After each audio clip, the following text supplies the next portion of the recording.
AI வந்த பிறகு ஃபிக்மாவில் design செய்யலாமா? இன்னும் ஃபிக்மாவில் டிசைனை டெவலப்பருக்கு ஹேண்ட் ஆஃப் பண்ணுறீங்களா? அப்படியானால் நீங்கள் நிறைய டைமை வேஸ்ட் பண்ணிக்கிட்டு இருக்கலாம். ப்ராடக்ட் மேனேஜர்ஸ் மற்றும் யூஎக்ஸ் டிசைனர்ஸ் ஆகிய நாம் ஃபிக்மாவில் பர்ஃபெக்ட் யூஐ டிசைன் உருவாக்க பல நாட்கள் செலவழிக்கின்றோம். ஆனால் அதை டெவலப்பருக்கு கொடுத்த பிறகு இன்ட்ராக்ஷன், அனிமேஷன், யூசர் எக்ஸ்பீரியன்ஸ் நாம் நினைத்த மாதிரி கோடில் வருவதில்லை. அதனால் endless revision, communication gap, delayed release.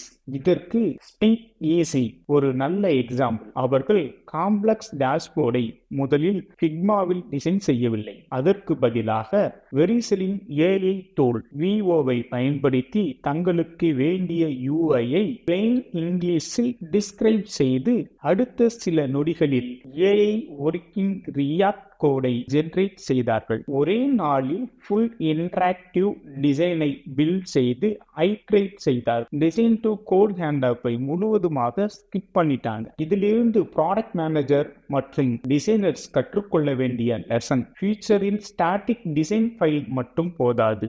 Design மற்றும் கோட் இரண்டிற்கும் இடையிலான கேப் குறைந்து கொண்டே இருக்கிறது.